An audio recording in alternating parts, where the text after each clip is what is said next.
नमस्कार सभी को, मैं योगिता यादव। आप सबका SYY एजुकेशन चैनल में स्वागत है। आज हम स्टडी कर रहे हैं क्लास 9 का चैप्टर मोशन, क्लास 9 की साइंस का चैप्टर मोशन। और इस चैप्टर में पहले वाले वीडियोज में हम स्टडी कर चुके हैं डिस्टेंस एंड डिस्प्लेसमेंट। डिस्टेंस और डिस्प्लेसमेंट में क्या डिफरेंस है, डिस्टेंस क्या होता है, डिस्प्लेसमेंट क्या होता है, ये हम स्टडी कर चुके हैं। आज डिस्टेंस और डिस्प्लेसमेंट से रिलेटेड न्यूमेरिकल्स जो हैं बुक में इंटेक्स में जो न्यूमेरिकल्स हैं उनको स्टडी करेंगे। तो आज का हमारा न्यूमेरिकल है, क्वेश्चन नंबर 1 है कि a man travels a distance 1.5 metre towards east, east direction में जाता है 1.5 metre, then 2.0 metre towards south, फिर 2 मीटर किधर जाता है, साउथ में, and finally 4.5 metre towards east, और फिर साउथ से ईस्ट में जाता है 4.5 मीटर। अब ये एक पर्सन की मूवमेंट बताई है कि वो डिस्टेंस किस डायरेक्शन में और कितना डिस्टेंस से कवर कर रहा है।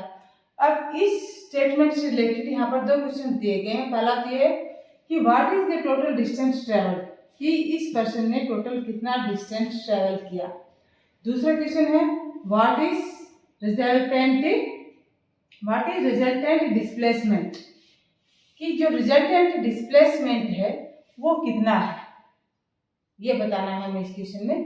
तो सबसे पहले तो हम पहला करेंगे, इसका फर्स्ट पार्ट जो है डिस्टेंस फाइंड आउट करेंगे। तो डिस्टेंस में तो हमने बताया था कि जितना डिस्टेंस कवर किया जाता है उस सारे को सम कर देंगे, टोटल कर देंगे तो टोटल डिस्टेंस आ जाएगा। अब इस पर्सन ने पहला किधर मूवमेंट की है, ईस्ट डायरेक्शन में की है, कितना 1.5 मीटर, फिर 2 मीटर साउथ डायरेक्शन में, तो 2.0 मीटर साउथ डायरेक्शन का ऐड कर दिया, फिर अगेन ईस्ट डायरेक्शन में 4.5 मीटर, यानी कि इन तीनों जो डिस्टेंस 1.5, 2 एंड 4.5 इनको हम ऐड कर देंगे तो टोटल डिस्टेंस आ रहा। तो कितना होगा टोटल, ऐड करेंगे हम यहाँ पर 4 and 2 6 और 1 7 और हाफ कितना हुआ 8 मीटर। 8 टोटल जो है वो 8 मीटर डिस्टेंस पर्सन ने कवर किया है। अब फाइंड आउट करना हमें डिस्प्लेसमेंट। डिस्प्लेसमेंट को हम डिस्टेंस को टोटल करके फाइंड आउट नहीं कर सकते। यहाँ पर आपको डिस्प्लेसमेंट का कंसेप्ट अच्छे से क्लियर होना चाहिए कि डिस्प्लेसमेंट क्या होता है। जो क्या बताया था हमने अपने वीडियो में कि इनिशियल पोजीशन और फाइनल पोजीशन के बीच का जो डिस्टेंस है, शॉर्टेस्ट डिस्टेंस है, उसको हम कहते हैं डिस्प्लेसमेंट।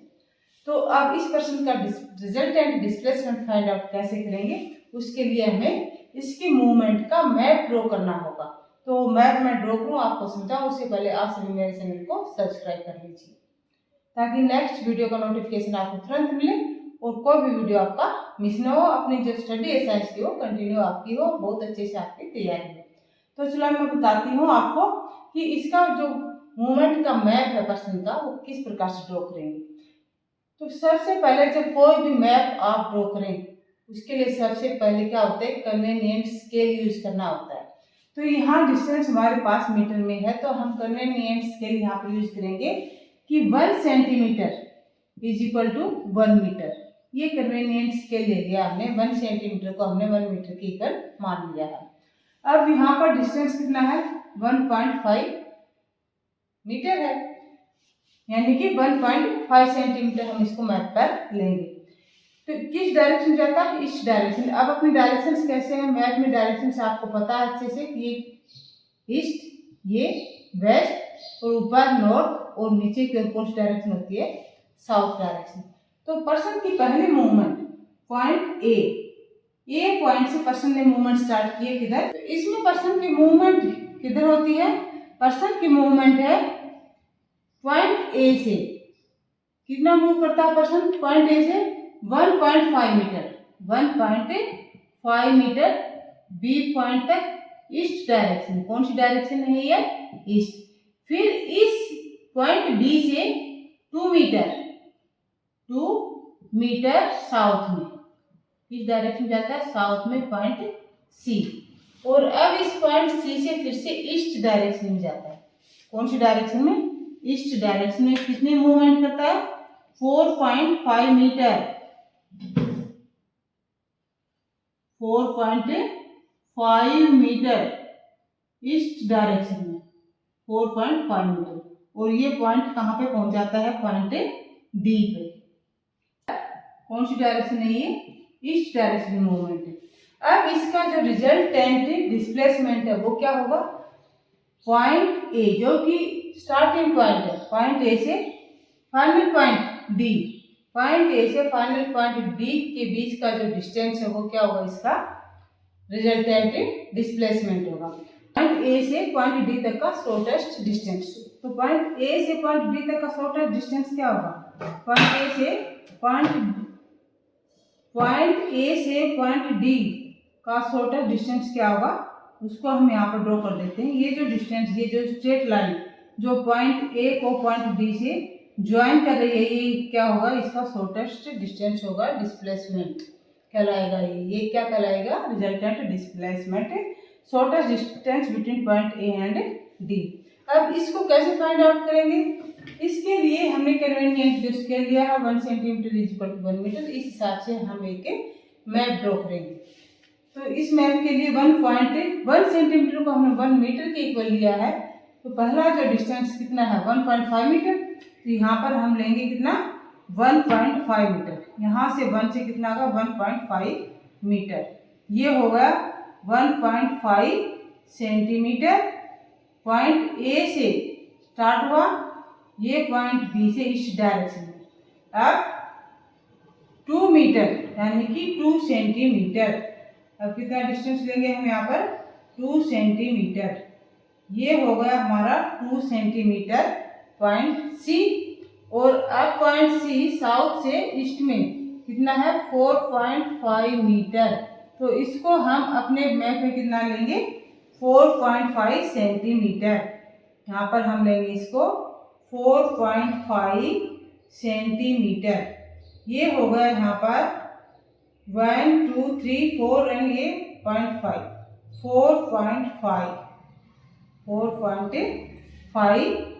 4.5 सेंटीमीटर। और ये कितना था? 2 सेंटीमीटर। और ये आगा पॉइंट डी।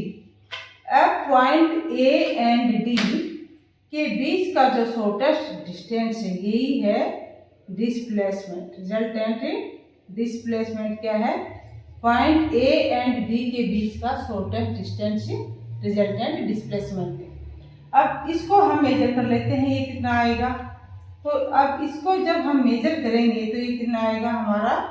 ये आ गया है हमारे पास 1 2 3 4 5 6 एंड आगे 1 2 3 पॉइंट्स है। कितना आया? A and D is equal to 6.3 centimetre. अब स्केल के अकॉर्डिंग क्या होगा? ये distance is equal to 6.3 metre. तो जो रिजल्टेंट डिस्प्लेसमेंट है वो क्या होगा? 6.3 मीटर रिजल्टेंट डिस्प्लेसमेंट। ये आपकी समझ में आ गया होगा कि रिजल्टेंट डिस्प्लेसमेंट क्या होता है? इनिशियल एंड फाइनल पॉइंट के बीच का शॉर्टेस्ट डिस्टेंस। और ये हमारा क्या आया है? 6.3 मीटर। तो जब भी आपको इस प्रकार के क्वेश्चंस की सॉल्व करें जिसमें किसी की मूवमेंट कई बार टर्निंग पॉइंट से दिखाए गए, कई टर्न लिए गए हैं, तो उसका रिजल्टेंट डिस्प्लेसमेंट मेजर करने के लिए यानी कि इनिशियल पॉइंट और फाइनल पॉइंट के बीच का डिस्टेंस मेजर करने के लिए आप पहले एक मूवमेंट का मैप ड्रॉ कीजिए, उसमें कन्वीनियंट स्केल यूज कीजिए अपने हिसाब से, फिर आप आसानी से उसका रिजल्टेंट डिस्प्लेसमेंट फाइंड आउट कर सकते हैं बहुत ही इजी वे से। वीडियो को शेयर कीजिए, लाइक कीजिए और इस प्रकार की और न्यूमेरिकल्स और प्रॉब्लम समझने के लिए आप मेरे चैनल को सब्सक्राइब कीजिए। Thank you for watching the video.